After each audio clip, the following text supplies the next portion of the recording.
பரமா படிடா. Hello guys, welcome back to my channel. இன்றைக்கி நம்ம என்ன சம்மரி பார்க்க போகிறோம் அப்படின்னா, ஃப்ரம் ஒர்க் டு டெக்ஸ்ட். இதை எழுதினவங்க ரோலன் பார்த்தஸ்.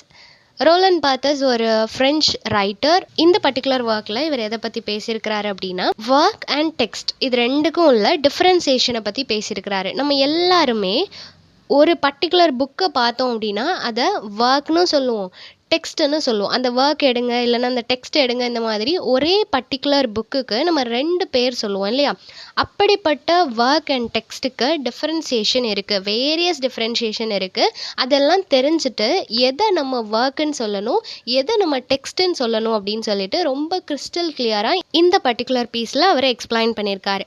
ஃபர்ஸ்ட் ஒர்க் அண்ட் டெக்ஸ்ட் இது ரெண்டுக்கும் உள்ள டிஃப்ரென்சியேஷன் என்ன அப்படின்னா, ஒர்க்னு நம்ம எதை சொல்லுவோம் அப்படின்னா, இப்போ ஒரு ப்ரைமரி சோர்ஸ், ஒரு ப்ராஜெக்ட் பண்ணுறதுக்காக நம்ம ஒரு புக் செலக்ட் பண்ணுறோன்னு வச்சுக்கோங்களேன். அந்த புக் வந்து நம்ம கையில் வாங்கிட்டோம், ஃபிசிக்கல் ஃபார்மேட்டில் நிறைய பேஜஸோட உள்ள கண்டென்ட் இருக்கிற பேப்பர்ஸ், கவர் பேஜ் இது எல்லாம் இருக்கிற ஒரு புக் நம்ம கையில் இருக்கும் இல்லையா? அதை தான் நம்ம ஒர்க் அப்படின்னு சொல்லுவோம். அது ஆன் த ஹோல் ஃபுல்லாக இருக்குது, அதுக்குள்ளே ஆத்தரோட பெர்ஸ்பெக்டிவில் எழுதின ரைட்டிங்ஸ் இருக்குது, பேப்பரில் இருக்குது, கவர் பேப்பர் கொஞ்சம் தின்னான பேப்பரில் கொடுத்துருக்குறாங்க, இந்த மாதிரி ஆன் த ஹோலாக இருக்குது இல்லையா? அதை தான் ஒர்க் அப்படின்னு சொல்லுவோம். டெக்ஸ்ட் அப்படின்னா என்னென்னா, அந்த ஒர்க்குக்குள்ளே ஆத்தர் ஒரு கண்டென்ட் மென்ஷன் பண்ணியிருக்காரு இல்லையா, அவரோட பெர்ஸ்பெக்டிவில் ஒரு விஷயம் எழுதியிருக்காரு இல்லையா, அதை தான் நம்ம டெக்ஸ்ட் அப்படின்னு சொல்கிறோம். ஸோ அதுக்குள்ளே இருக்கிற கண்டென்ட்டை தான் டெக்ஸ்ட் அப்படின்னு சொல்கிறோம். ஸோ நம்ம கன்ஃபியூஸ் பண்ணிக்கக்கூடாது. ஃபிசிக்கல் ஃபார்மேட்டில் ஒரு புக் என்டையராக நம்ம கையில் கிடைக்குது அப்படின்னா அதை தான் ஒர்க்குன்னு சொல்லுவோம். அந்த பர்டிகுலர் புக்குக்குள்ளே இருக்கிற அந்த கண்டென்ட், ஆத்தரோட பாயிண்ட் ஆஃப் வியூவில் அவர் எழுதியிருக்காரு இல்லையா, அந்த கண்டென்ட்டை தான் நம்ம டெக்ஸ்ட்டுன்னு சொல்கிறோம். ஃபார் எக்ஸாம்பிள், இப்போ ஒரு டோனட் எடுத்துக்கிட்டிங்கன்னு வச்சுக்கோங்களேன். அந்த டோனட் வந்து என்ன ஷேப்பில் இருக்குன்றது நம்மளுக்கு தெரியும். அந்த டோனட் மேலே நிறைய டாப்பிங்ஸ் எல்லாமே போட்டிருப்பாங்க. ஓவராலாக அந்த டோனட் நம்ம எடுத்துக்கிட்டோம் அப்படின்னா அதை ஒர்க்குன்னு சொல்கிறோம். அது மேலே சில டாப்பிங்ஸ், ஸ்பைசஸ்லாம் ஆட் பண்ணுறாங்க இல்லையா, அது எல்லாத்தையுமே டெக்ஸ்ட்டுன்னு சொல்கிறோம். இப்போ ஒரு கிளாசிக்கல் ரைட்டர் இல்லைன்னா ஒரு ஸ்ட்ரக்சரலிஸ்ட்டை நம்ம எடுத்துக்கிட்டோம்னு வச்சுக்கோங்களேன். அவங்க கிட்ட நம்ம இந்த டோனட்டை காமிச்சு இது என்ன அப்படின்னு சொல்லி கேட்குறோம் அப்படின்னா, அவங்க என்ன சொல்லுவாங்கன்னா, ஒரு டோனட் அப்படின்றத வந்து எப்படி மேக் பண்ணாங்க, அதில் என்ன ஃப்ளேவர் இருக்குது, என்னென்ன டாப்பிங்ஸ் யூஸ் பண்ணியிருக்கிறாங்க, அதை பார்க்குறதுக்கு எப்படி இருக்குது, அதோட ஃபார்ம் எந்த மாதிரி இருக்குது, ஸ்ட்ரக்சர் எந்த மாதிரி இருக்குது, டேஸ்ட் எந்த மாதிரி இருக்குது, இந்த மாதிரி அவங்களுக்கு என்னெல்லாம் கண்ணுக்கு தெரியுதோ, எதெல்லாம் அவங்களால ஃபீல் பண்ண முடியுதோ அது எல்லாத்தையுமே டிஸ்கிரைப் பண்ணுவாங்க. யார்? ஸ்ட்ரக்சரலிஸ்ட். இதுவே ஒரு போஸ்ட் ஸ்ட்ரக்சரலிஸ்ட் கிட்ட நம்ம ஒரு டோனட் எடுத்துக்கொண்டு கொடுத்தோம் அப்படின்னா, அவங்க எந்த மாதிரி அதை அனலைஸ் பண்ணுவாங்க அப்படின்னா, இந்த டோனட் வந்து எப்போ கண்டுபிடிச்சாங்க, யார் ஃபஸ்ட்டு இந்த டோனட்டை இன்ட்ரடியூஸ் பண்ணது, தமிழ்நாட்டிலையும் இதே மாதிரி ஷேப்பில் ஒரு ஸ்நாக்ஸ் இருக்குது, அது எப்படி வந்துச்சு, அதை பார்த்து டோனட் கண்டுபிடிச்சாங்களா, இல்லை டோனட்டை பார்த்ததுக்கப்புறமா இங்கே அந்த ஸ்நாக்ஸ் வந்துச்சா, இந்த மாதிரி கம்பேர் பண்ணி நம்மளுக்கு நிறைய கொஷின்ஸ் வரும் இல்லையா? என்னென்ன ஃப்ளேவரில் இருக்குது, அதோட ஃபார்மேட் என்ன, ஆரிஜின் என்ன, இந்த மாதிரி நம்மளுக்கு வர்ற எல்லா கொஷின்ஸ்க்கும் ஈவன் நம்மளுக்கு அந்த கொஷின்ஸ் எல்லாமே இன்னர் கொஷின்ஸ், அதோட பேக்ரவுண்டை பற்றி இல்லை அது ரிலேட்டடாக இருக்கிற வேறு ஏதோ ஒரு விஷயத்தை பற்றின கொஷினாக இருக்கும். அந்த கொஸ்டின்ஸ்க்கு எல்லாம் ஆன்சர் பண்ணுறது தான் இந்த டெக்ஸ்ட். ஸோ ஒர்க் அப்படின்றது நம்மளால் பார்க்க முடிகிறது, நம்மளால் டச் பண்ண முடிகிற அது ரிலேட்டடாக மட்டும்தான் அதோட கொஷின்ஸ் இருக்கும். ஆனால் டெக்ஸ்ட் அப்படின்றது இன்னர் இன்டர்பிரிட்டேஷன், அது ரிலேட்டடாக இருக்கிற எல்லா விஷயங்களை பற்றியும் கொஷின்ஸ் ரைஸ் பண்ணுற மாதிரி இருக்கும். ஸோ இதுதான் டெக்ஸ்ட் அண்ட் ஒர்க்குள்ள டிஃப்ரென்ஷியேஷன். ஸோ ஸ்ட்ரக்சரலிஸ்ட் அப்படின்னு பார்த்தா அவங்க எல்லாருமே ஒர்க்குக்கு தான் இம்பார்ட்டன்ஸ் கொடுப்பாங்க, போஸ்ட் ஸ்ட்ரக்சரலிஸ்ட் தான் டெக்ஸ்ட்டுக்கு இம்பார்ட்டன்ஸ் கொடுக்குறாங்க. எதுக்காக இவங்க டெக்ஸ்ட்டுக்கு இவ்வளோ இம்பார்ட்டன்ஸ் கொடுக்குறாங்க அப்படின்னா, இப்போ நம்ம ஒரு ஒர்க்னு எடுத்துக்கிட்டோன்னா ஸ்ட்ரக்சரலிஸ்ட் எல்லாருமே என்ன பண்ணுவாங்கன்னா, அதில் ஆத்தர் என்ன பேசியிருக்காரு, எதை பற்றி பேசியிருக்கிறாரு, ஆத்தரோட பாயிண்ட் ஆஃப் வியூவை மட்டும்தான் அவங்க கோத்ரூ பண்ணுவாங்க, அதில் என்ன இருக்குன்றதை தெரிஞ்சுக்கணும்னு நினப்பாங்க. ஆனால் போஸ்ட் ஸ்ட்ரக்சரலிஸ்ட் என்ன சொல்கிறாங்க அப்படின்னா, டெக்ஸ்ட்டை நம்ம யூஸ் பண்ணும்போது அதை நிறைய இன்டர்ப்ரெட் பண்ண ஸ்டார்ட் பண்ணுவோம். ஒவ்வொரு ரீடருக்கும் ஒவ்வொரு விதமான இன்டர்ப்ரிட்டேஷன்ஸ் வரும். ஒரு டெக்ஸ்ட்டை ஒவ்வொருத்தரும் பார்க்குற விதம் வந்து வேறு மாதிரி இருக்கும். ஒரு பர்டிகுலர் வேர்டுக்கே பிளென்டி ஆஃப் மீனிங் இருக்கிறதுக்கு சான்சஸ் இருக்குது இல்லையா? ஸோ இந்த மாதிரி மல்டிபிள் மீனிங்க்கு அலோவ் பண்ணுறது இந்த டெக்ஸ்ட்டு தான். ஒரு ஒர்க் அப்படின்னு நம்ம எடுத்துக்கிட்டோன்னா அதில் மல்டிபிள் மீனிங் இருக்கணும், எல்லாரோட பாயிண்ட் ஆஃப் வியூவையும் அக்செப்ட் பண்ணுற விதத்தில் இருக்கணும். அப்படியெல்லாம் இருக்கிறது இந்த டெக்ஸ்ட்டு தான், ஒர்க் இல்லை.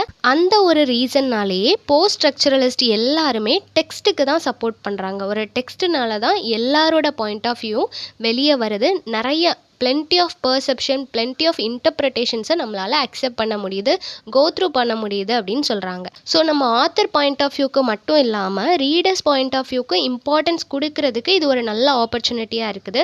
At the same time new modern கிரிட்டிசிசமையும் இது தான் இன்ட்ரடியூஸ் பண்ணி வச்சுருக்கிறேன். அது மட்டும் இல்லாமல் ஒவ்வொரு ரீடரும் எந்த அளவுக்கு க்ரியேட்டிவாக இருக்கிறாங்க, எந்த அளவுக்கு க்ரியேட்டிவாக இன்டர்பிரேட் பண்ணுறாங்க, அவங்களோட ஐடியாலஜி ஒரு பர்டிகுலர் ஒர்க் மேலே எந்த மாதிரியெல்லாம் இருக்குது அப்படின்னு சொல்லிட்டு ஒரு ரீடர்ஸ்க்கு வந்து என்னெல்லாம் க்ரியேட்டிவாக ரோல் கொடுக்க முடியுதோ அது எல்லாத்தையும் கொடுக்கறது இந்த டெக்ஸ்ட் மட்டும்தான். ஒரு ஒர்க் அப்படின்னு நம்ம எடுத்து வச்சுக்கிட்டோன்னா கண்டிப்பாக ஆத்தர் என்ன சொல்கிறாருன்னு மட்டும் ரீட் பண்ணிவிட்டு நம்ம போயிடுவோம். ஆனால் டெக்ஸ்ட்டுன்னு நம்ம பார்த்தோன்னா மட்டும்தான் அந்த பர்டிகுலர் ஒர்க் மேலே நம்மளோட ஒப்பீனியனை எடுத்து வைப்போம். ஸோ ஒவ்வொரு ரீடரையும் ஒரு க்ரியேட்டிவ் இன்டர்பிரேட்டராக மாற்றுறது இந்த டெக்ஸ்ட் அப்படின்னு சொல்கிறாங்க. நெக்ஸ்ட்டு இன்டர்டெக்ஸ்டுவாலிட்டி அப்படின்ற ஒரு விஷயத்தையும் இது இன்ட்ரடியூஸ் பண்ணியிருக்கு. இன்டர்டெக்ஸ்டுவாலிட்டி அப்படின்னா என்னென்னா, இப்போது ஒரு ஒர்க்குள்ளே தான் நம்ம டெக்ஸ்ட் இருக்குதுன்னு சொல்லி பார்த்தோம் இல்லையா, அந்த பர்டிகுலர் டெக்ஸ்ட்டுக்குள்ளேயே இன்னொரு மீனிங் இருக்குது, இல்லை இன்னொரு டெக்ஸ்ட் இருக்குது அப்படின்னு சொல்லி சொல்கிறோன்னா அது ரீடர் பாயிண்ட் ஆஃப் வியூலேருந்து பார்த்தா மட்டும்தான் தெரியும். ஆத்தர் பாயிண்ட் ஆஃப் வியூலேருந்து பார்த்தோம் அப்படின்னா ஒரு ஒர்க்குள்ளே ஒரு டெக்ஸ்ட் இருக்குது, அந்த டெக்ஸ்ட்டு வந்து ஆத்தர் சொன்னது, ஆத்தர் என்ன சொல்லியிருந்தாரோ அது அப்படியே இருக்குதுன்னு சொல்லிடுவோம். ஆனால் ஒவ்வொரு ரீடரும் ஒவ்வொரு பெர்ஸ்பெக்டிவில் ஒரு ஒர்க்கை ரீட் பண்ணும்போது தான் ஒவ்வொருத்தருக்கும் ஒவ்வொரு ஐடியாலஜி கிடைக்கும், ஒவ்வொருத்தருக்கும் ஒவ்வொரு பெர்செப்ஷன் இருக்கும் இல்லையா, அது எல்லாத்தையும் கலெக்ட் பண்ணும்போது மல்டிபிள் மீனிங் வரும். ஸோ ஒரு பர்டிகுலர் டெக்ஸ்ட்டுக்குள்ளேயே மல்டிபிள் மீனிங் இருக்குது இல்லையா, இதை தான் இன்னர் டெக்ஸ்டுவாலிட்டி அப்படின்னு சொல்கிறோம். நெக்ஸ்ட்டு நம்மளால் ஒரு ப்ராப்பர் மீனிங்கை அண்டர்ஸ்டாண்ட் பண்ணிக்க முடியும், ஈஸியாகவே நம்ம அண்டர்ஸ்டாண்ட் பண்ணிக்குவோம். இப்போ ஒரு ஒர்க்கை ரீட் பண்ணிவிட்டு ஆத்தர் என்ன சொல்ல வராங்க அப்படின்னு சொல்லி கேட்டாங்க அப்படின்னா சில புக்ஸ் மட்டும்தான் நம்மளுக்கு அண்டர்ஸ்டாண்ட் ஆகிறதுக்கு கொஞ்சம் கஷ்டமாக இருக்குமே தவிர மோஸ்ட்லி நம்ம ஆத்தர் இதை தான் சொல்ல வராங்க அப்படின்றத, இப்போ ஒரு மூவி பார்க்குறோன்னு வச்சுக்கோங்களேன், அவங்க வந்து இதை தான் சொல்ல வராங்க அப்படின்றத ஈஸியாக நம்மளால் அண்டர்ஸ்டாண்ட் பண்ணிக்க முடியும். ஏன்னா ஸ்டார்டிங்கில் நம்மளால் புரிஞ்சிக்க முடியலனாலும் கிளைமேக்ஸோட நம்ம கனெக்ட் பண்ணும்போது ஆல்ரெடி அவங்க கொடுத்துருந்த எல்லா ஹிண்ட்ஸையும் நம்மளால் லிங்க் பண்ண முடியும். ஸோ லாஸ்ட்டில் கன்க்ளூஷன் அப்படின்னு வரும்போது கண்டிப்பாக இதை தான் ஆத்தர் வந்து சொல்ல வராங்க, டைரக்டர் சொல்ல வராங்க அப்படின்றத நம்மளால் புரிஞ்சிக்க முடியும். ஆனால் டெக்ஸ்ட்டை நம்ம எப்படி பார்க்குறோமோ அதே மாதிரி ஒரு மூவியை பார்த்தோம் அப்படின்னா அதில் இருக்கிற மைனர் தீம்ஸ் எல்லாமே நம்மளுக்கு தெரிய வரும். அதில் இருக்க மேஜர் தீம்ஸை மட்டுமே சில ஹிண்ட்ஸோடு நம்ம கனெக்ட் பண்ணணும்னு நினைப்போமே தவிர அதில் அவங்க மென்ஷன் பண்ணியிருக்க மைனர் தீம்ஸ் எல்லாமே நம்ம பார்த்துருக்க மாட்டோம். ஆனால் டெக்ஸ்ட் அப்படின்ற ஒரு விஷயம், அதில் இருக்கிற மற்ற மீனிங்கையும் நம்ம பார்க்கணும், மற்ற இன்டர்பிரிட்டேஷன்ஸையும் நம்ம அலோவ் பண்ணணும் அப்படின்னு நினச்சோன்னா மட்டும்தான் அதில் இருக்கிற எல்லா மீனிங்குமே நம்மளுக்கு தெரிய வரும். ஸோ ஒரு ஒர்க்கை நம்ம ஓவராலாக ஃபுல்லாக ரீட் பண்ணணும், அனலைஸ் பண்ணணும், இன்டர்பிரேட் பண்ணணும் அப்படின்னு நினச்சோன்னா அதுக்கு டெக்ஸ்ட் நம்மளுக்கு ஹெல்ப் பண்ணுது அப்படின்னு சொல்கிறாங்க. நெக்ஸ்ட்டு இந்த Marxism, psycho analysis, linguistics, anthropology இந்த மாதிரி நிறைய விஷயங்கள் இன்ட்ரடியூஸ் பண்ணதுக்கப்புறமா ரீடிங் கெப்பாசிட்டி, நம்மளோட பர்செப்ஷன் ஆஃப் ரீடிங் வந்து நிறைய சேஞ்ச் ஆயிருக்கு அப்படின்னு சொல்கிறாங்க. என்னென்னா எல்லாருமே ஆத்தர் பாயிண்ட் ஆஃப் வியூலேருந்து தான் ரீட் பண்ணிகிட்டு இருந்தாங்க இவ்வளோ நாளும். பட் இந்த மாதிரி நிறைய தியரிஸ் வந்து கொண்டு வந்ததுக்கு அப்புறமா ரீடர்ஸ் பாயிண்ட் ஆஃப் வியூக்கும் நம்ம இம்பார்ட்டன்ஸ் கொடுக்கணும் அப்படின்றது தெரிய வந்துச்சு. ஸோ நிறைய மாடர்ன் கிரிட்டிசிசம் நம்மளுக்கு எம்ஃபசைஸ் பண்ணுறது என்ன அப்படின்னா ரீடர்ஸ் பாயிண்ட் ஆஃப் வியூக்கு இம்பார்ட்டன்ஸ் கொடுக்கணும் அப்படின்னு சொல்கிறாங்க. ரோலன் பார்த்தரும் அதே தான் சொல்கிறாரு. நம்ம ஒரு ஒர்க்கை ரீட் பண்ணுறோம் அப்படின்னா அதில் இருக்க டெக்ஸ்ட்டை வந்து அண்டர்ஸ்டாண்ட் பண்ணிக்க ட்ரை பண்ணணும். ஜஸ்ட் அது ஒரு ஒர்க், ஆத்தரோட பாயிண்ட் ஆஃப் வியூ என்னன்னு நான் தெரிஞ்சுக்கிறதுக்காக ரீட் பண்ணுறேன் அந்த மாதிரி இல்லாமல் என்னோட பர்ஸ்பெக்டிவ் அந்த ஒர்க்கில் எப்படி கனெக்ட் ஆகுது, என்னோட ஐடியாலஜியும் ஆத்தரோட ஐடியாலஜியும் கனெக்ட் ஆகுதா, இல்லை அந்த ஒர்க்கை என்னோட பாயிண்ட் ஆஃப் வியூலேருந்து நான் பார்க்கும்போது வேற ஒரு தீம் எனக்கு தெரியுதா, ஆத்தரோட ரைட்டிங்கே தப்புன்னு எனக்கு தோணுதா, இந்த மாதிரி plenty ஆஃப் கொஷின்ஸ் நம்மளுக்கு வரும் இல்லையா. ஸோ இது எல்லாத்தோடையும் நம்ம கனெக்ட் பண்ணணும். அப்படி கனெக்ட் பண்ணோம் அப்படின்னா தான் ஒரு புது லிட்ரேச்சரை நம்மளால் க்ரியேட் பண்ண முடியும். லிட்ரேச்சரை இவ்வளோ நாளும் நம்ம பார்த்துட்டு இருந்த அந்த ஒரு ஆங்கிள் சேஞ்ச் ஆகும் அப்படின்னு சொல்கிறாங்க. ஸோ ஒரு நியூ பர்செப்ஷன் க்ரியேட் ஆகணும், ஒரு லிட்ரரி மீனிங் க்ரியேட் ஆகணும், நியூ அப்ரோச் க்ரியேட் ஆகணும் அப்படின்னா அதுக்கு ரீடர்ஸோட பாயிண்ட் ஆஃப் வியூ மாறணும், ரீடர்ஸோட ரீடிங் ப்ராக்டிஸ் மாறணும் அப்படின்னு சொல்கிறாங்க. இப்போ பாத்தர்ஸ் வந்து அவரோட தியரியில் ஒர்க் அண்ட் டெக்ஸ்ட்டை டிஃப்ரென்ஷியேட் பண்ணுறதுக்காக 7 ஸ்டெப்ஸ் கொடுத்துருக்குறாங்க. என்னெல்லாம் அப்படின்னா methods, genres, sign, plurality, filiation, reading, pleasure.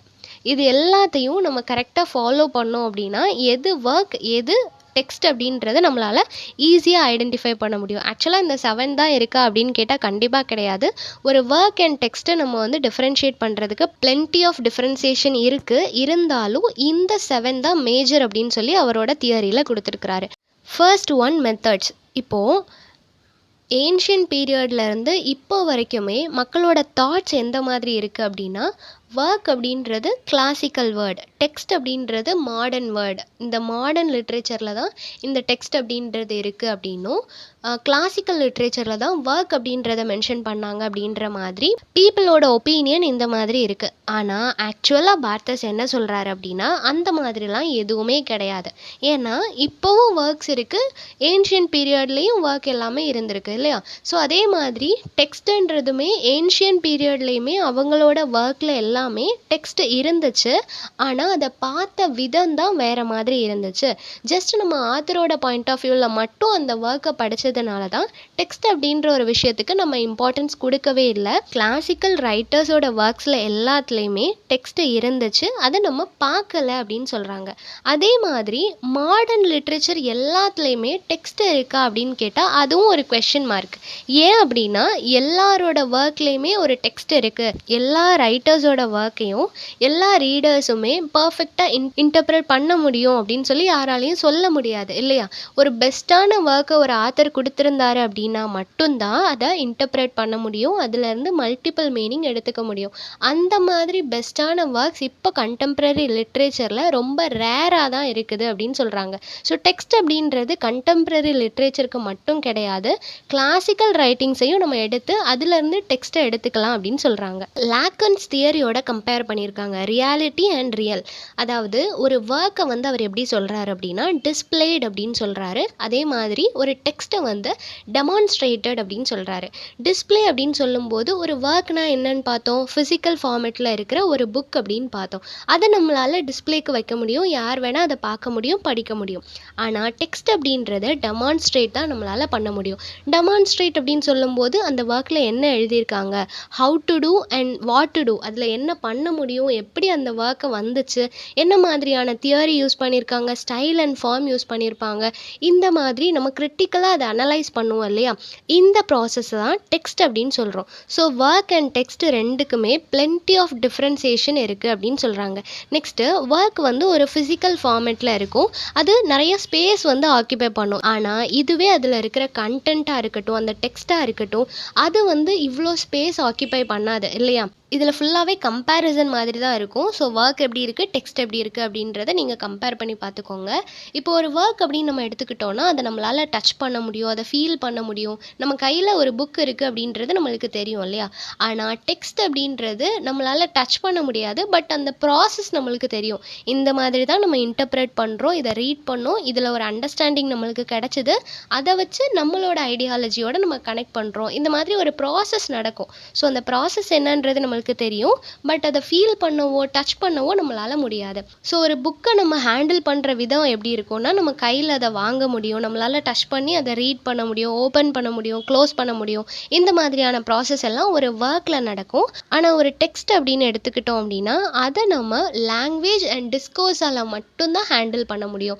Discourse அப்படின்னு சொல்லும்போது டிஸ்கஷன், அந்த டெக்ஸ்ட்டில் என்ன இருக்குது அப்படின்னு சொல்லி 2-3 ரீடர்ஸ் சேர்ந்து அதை பற்றி பேசலாம், அவங்களோட ஐடியாஸை வந்து ஷேர் பண்ணலாம். ஸோ இந்த மாதிரி ஒரு டெக்ஸ்ட்டை ஹேண்டில் பண்ணுறது அதோட லாங்குவேஜ் அண்ட் டிஸ்கோர்ஸ் இது மூலமாக தான் அதை ஹேண்டில் பண்ண முடியும். ஒரு ஒர்க் அப்படின்றது ஸ்டேபிளான ஒரு விஷயம், ஆனால் டெக்ஸ்ட் அப்படின்றது அன்ஸ்டேபிள் அப்படின்னு சொல்கிறாங்க. ஏன் ஒர்க்குன்றது ஸ்டேபிளான விஷயம்னா அதில் ஆத்தரோட பாயிண்ட் ஆஃப் வியூ மட்டும்தான் இருக்கும். அந்த பர்டிகுலர் ஒர்க்கில் இருக்கிற ஒரு சிங்கிள் வேர்டை கூட நம்மளால் சேஞ்ச் பண்ண முடியாது. அதில் என்ன மீனிங் இருக்குதோ என்ன கண்டென்ட் இருக்குதோ அது அப்படியே தான் இருக்கும். ஆனால் ஒரு டெக்ஸ்ட் அப்படின்னு நம்ம எடுத்துக்கிட்டோம் அப்படின்னா அதில் எல்லாரோட பாயிண்ட் ஆஃப் வியூவும் சொல்லியிருப்பாங்க, எல்லாரோட ஒப்பீனியனும் சொல்லுவாங்க, இன்டர்பிரிட்டேஷன் பர்செப்ஷன்ஸ் எல்லாமே வரும் இல்லையா.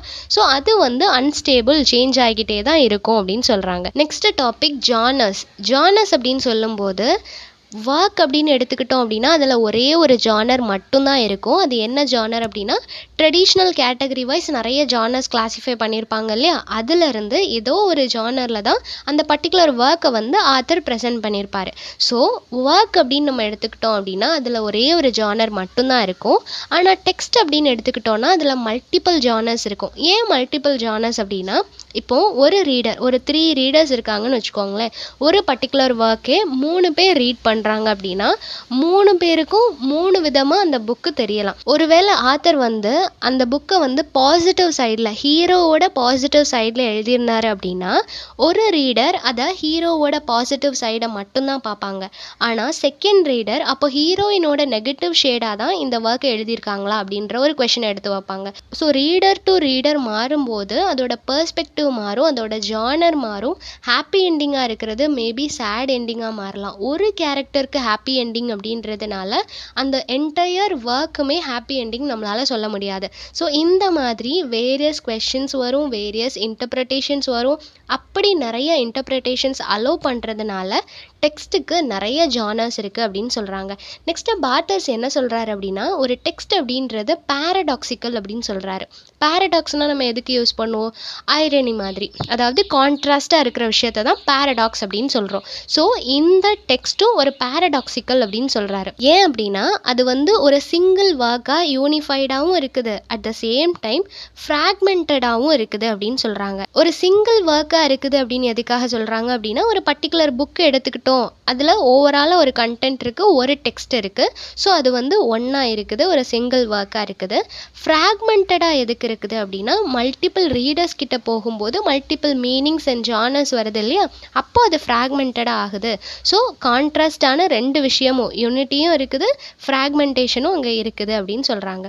தேர்ட் ஒன் சைனில் 3 டிஃப்ரென்ஷியேஷன் பார்த்தோம். ஒரு சைன் அப்படின்றது ஒரு பர்டிகுலர் வேர்ட், அதில் சிக்னிஃபைடு அப்படின்றது என்னென்னா ஃபிக்ஸட் இமேஜ், நம்ம அந்த வேர்டை கேட்ட உடனே நம்ம மைண்டில் வர்ற ஒரு பர்டிகுலர் இமேஜ். சிக்னிஃபையர் அப்படின்னா என்னென்னா அந்த இமேஜோட மீனிங், அந்த பர்டிகுலர் வேர்டுக்கு என்ன மீனிங்கோ அதுதான் சிக்னிஃபையர் அப்படின்னு சொல்லி பார்த்தோம் இல்லையா. இப்போது இந்த சைனில் ஒர்க் அண்ட் டெக்ஸ்ட் ரெண்டுக்கும் என்ன டிஃப்ரென்சியேஷன் அப்படின்னு பார்த்தா ஒர்க்கில் எல்லாமே இருக்கும், சைன் இருக்கும், சிக்னிஃபையர் எல்லாமே இருக்கும். ஏன் அப்படி சொல்கிறாங்க அப்படின்னா அதுக்கு ஒரு ஃபிக்ஸ்டு மீனிங் இருக்கும். ஆத்தர் ஒரு பாயிண்ட் ஆஃப் வியூவில் எழுதியிருப்பார். ஸோ அவரோட அந்த ஃபிக்ஸ்டு மீனிங் அதில் இருக்கும். ஆல்சோ அது ஏதோ ஒரு ஹிஸ்ட்ரியிலேருந்தோ பிப்ளிக்கல் கான்செப்ட்லேருந்தோ எதுலேயோ ஒன்றுலேருந்து எடுத்திருப்பாங்க இல்லையா. ஸோ அது எல்லாத்துக்குமே ஆத்தரை பொறுத்த வரைக்கும் ஒரு ஃபிக்ஸ்டு மீனிங் இருக்கும், இமேஜ் இருக்கும், கான்செப்ட் இருக்கும், எல்லாமே இருக்கும். ஸோ ஒரு ஒர்க் அப்படின்னு எடுத்துக்கிட்டோன்னா ஆன் த ஹோல் எல்லாமே இருக்குது அப்படின்னு சொல்கிறாங்க. இதுவே ஒரு டெக்ஸ்ட் அப்படின்னு நம்ம எடுத்துக்கிட்டோம் அப்படின்னா அதுக்கு சைன் இருக்கும், சிக்னிஃபையர் இருக்குமே தவிர சிக்னிஃபைடு இருக்காது அப்படின்னு சொல்கிறாங்க. ஏன் அப்படின்னா சைன் அப்படின்னு சொல்லும்போது பர்டிகுலர் வேர்ட், ஆமாம் அதில் என்ன வேர்டு ஆத்தர் கொடுத்துருக்குறாங்களோ அது அப்படியே இருக்குது, ஓகே. அதே மாதிரி சிக்னிஃபையர் அப்படின்னு சொல்லும்போது meaning of the word, plenty of meaning வந்துக்கிட்டே இருக்கும். ஸோ மீனிங்ஸ் ஆட் ஆகிட்டே இருக்குது, ஓகே. சிக்னிஃபைடு எதுக்காக இல்லை அப்படின்னா இதுதான் அதுக்கான இமேஜ் அப்படின்னு சொல்லி நம்மளால் கன்க்ளூட் பண்ண முடியாது இல்லையா. ஸோ கன்க்ளூஷனுக்கு வர்ற அந்த ஒரு சிக்னிஃபைடை மட்டும் கேன்சல் பண்ணிட்டாங்க இந்த டெக்ஸ்ட் அப்படின்னு வரும்போது அதுக்கு சிக்னிஃபைடு கிடையாது, சைன் அண்ட் சிக்னிஃபையர் மட்டும்தான் உண்டு அப்படின்னு சொல்கிறாங்க. அதே மாதிரி இப்போ ஒரு ஒர்க் எடுத்துக்கிட்டோன்னு வச்சுக்கோங்களேன், அதில் ஒரு வேர்டு மென்ஷன் பண்ணியிருக்காங்க ஆத்தர். அவர் ஒரு இன்டென்ஷனில் அந்த வேர்டை கொடுத்துருப்பாரு. நம்ம ஆத்தராக நம்ம அந்த புக்கை ரீட் பண்ணும்போது இல்லை ஆத்தரோட பெர்ஸ்பெக்டிவில் ஆத்தரோட பாயிண்ட் ஆஃப் வியூவில் நம்ம அந்த ஒர்க்கை ரீட் பண்ணும்போது அவர் என்ன மீன் பண்ணுறாருன்றது நம்மளுக்கு புரியும். இதுவே நம்ம அதை ஒரு டெக்ஸ்ட் அப்படின்னு பார்க்குறோம், நம்மளோட ஐடியாலஜியை அதில் இம்ப்ளிமெண்ட் பண்ணணும்னு சொல்லி ரீட் பண்ணுறோம் அப்படின்னா நம்மளோட இன்டர்பிரிட்டேஷன் தான் அதில் ஜாஸ்தியாக இருக்குமே தவிர ஆத்தர் என்ன சொன்னாங்கன்றதை நம்ம பார்க்க மாட்டோம். ஃபார் எக்ஸாம்பிள், ஒரு சிம்பிள் எக்ஸாம்பிள், இப்போ பேட் அப்படின்னு கொடுத்துருக்காங்க, BAT பேட்டுன்னு கொடுத்துருக்குறாங்கன்னு வச்சுக்கோங்களேன். நம்ம அதுக்கு முன்னாடி லைன் என்ன இருக்குது, இதுக்கு அடுத்த லைன் என்ன இருக்குது எல்லாம் தெரிஞ்சு இதுதான் அவங்க கொடுத்துருக்குறாங்கன்றது நம்மளுக்கு தெரியும், ஈஸியாக நம்மளால் அண்டர்ஸ்டாண்ட் பண்ணிக்க முடியும்.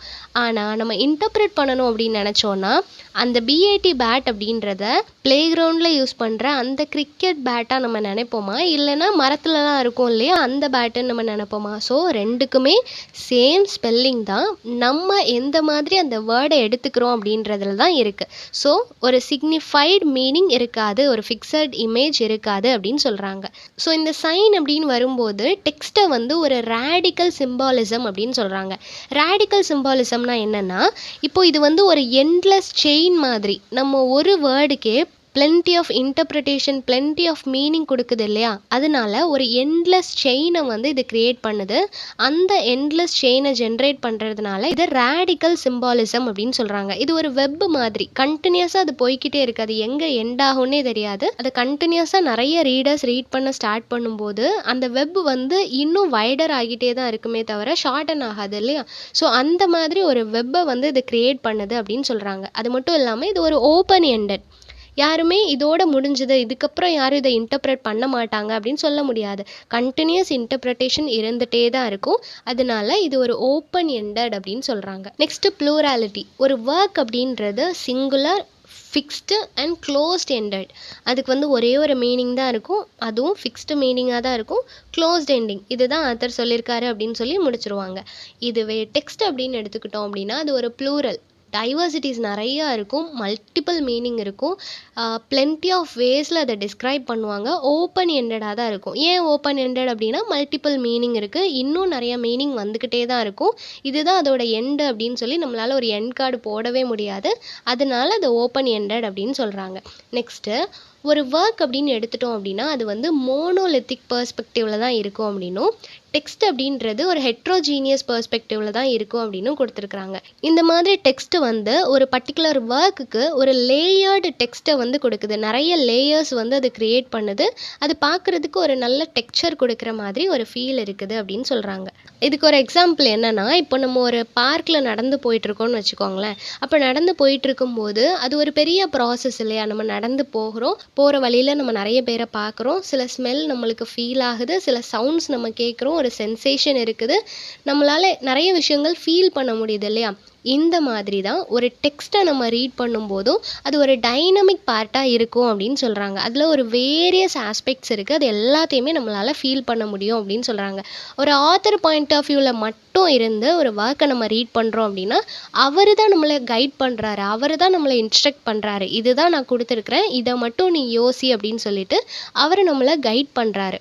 ஆனால் ஒரு டெக்ஸ்ட் அப்படின்னு நம்ம ரீட் பண்ணுறோம் அப்படின்னா நம்மளோட பர்செப்ஷன், நம்மளுக்கு ஒரு ஃப்ரீடம் கிடைக்குது. ஒரு டெக்ஸ்ட்டை வந்து நம்ம எப்படி வேணால் ரீட் பண்ணலாம், எப்படி வேணால் இன்டர்பிரேட் பண்ணலாம் அப்படின்னு சொல்லிட்டு நம்மளுக்கு ஒரு ஃப்ரீடம் கிடைக்கிறதுனால எல்லாத்தையுமே நம்மளால் ஃபீல் பண்ண முடியுது அப்படின்னு சொல்கிறாங்க. டெக்ஸ்ட்டை வந்து நம்ம எப்படிலாம் சேஞ்ச் பண்ணுவோம் அப்படின்னா based on the reference, Eggoz, cultural language, background, history, இந்த மாதிரி நிறைய விஷயங்களை வச்சு நம்ம அதை சேஞ்ச் பண்ணிகிட்டே இருப்போம் அப்படின்னு சொல்கிறாங்க.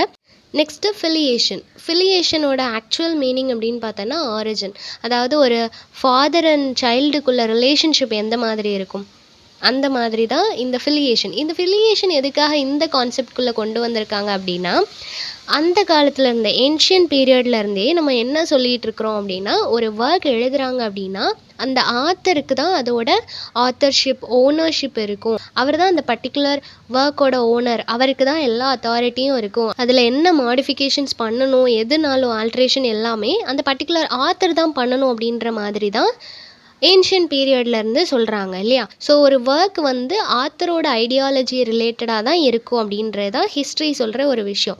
ஸோ ஒரு ஆத்தர் தான் பர்டிகுலர் ஒர்க்கோட ஃபாதர் மாதிரி, ஓனர் மாதிரி அப்படின்னு சொல்கிறாங்க இல்லையா. இந்த லிட்ரரி கிரிட்டிசிசம் எல்லாமே ஆத்தரோட இன்டென்ஷன், ஆத்தரோட அந்த ஒரிஜினல் மேனுஸ்கிரிப்டை ரொம்பவே ரெஸ்பெக்ட்ஃபுல்லாக ட்ரீட் பண்ணுவாங்க, அதுதான் இம்பார்ட்டண்ட் அப்படின்ற மாதிரி சொல்லுவாங்க. ஆனால் டெக்ஸ்ட் என்ன சொல்லுது அப்படின்னா இது ஒரு நெட்வொர்க் மாதிரி, ரொம்ப எக்ஸ்பேண்டட் நெட்வொர்க் மாதிரி. இந்த ஆத்தரோட பாயிண்ட் ஆஃப் வியூவில் மட்டுமே அது ஸ்டக் அவுட் ஆகாது அப்படின்னு சொல்கிறாங்க. ஏன் அப்படின்னா, ஆத்தரோட பாயிண்ட் ஆஃப் வியூ மட்டும் போதும், அவர் தான் ஓனர், அவர் என்ன நினைக்கிறாரோ அதுதான் அந்த ஒர்க்கில் இருக்கும் அப்படின்னு சொன்னால், எல்லாருக்கும் அந்த புக்கை பற்றின ஒரே ஒரு ஐடியாலஜி தான் இருக்கும். அந்த புக்கு என்ன அப்படின்னு கேட்டால் எல்லாரும் ஒரே விஷயந்தான் சொல்லுவாங்க. ஸோ ஒரே ஒரு பர்பஸ்க்காக மட்டும்தான் அந்த ஒர்க்கை நம்ம யூஸ் பண்ணுவோம்.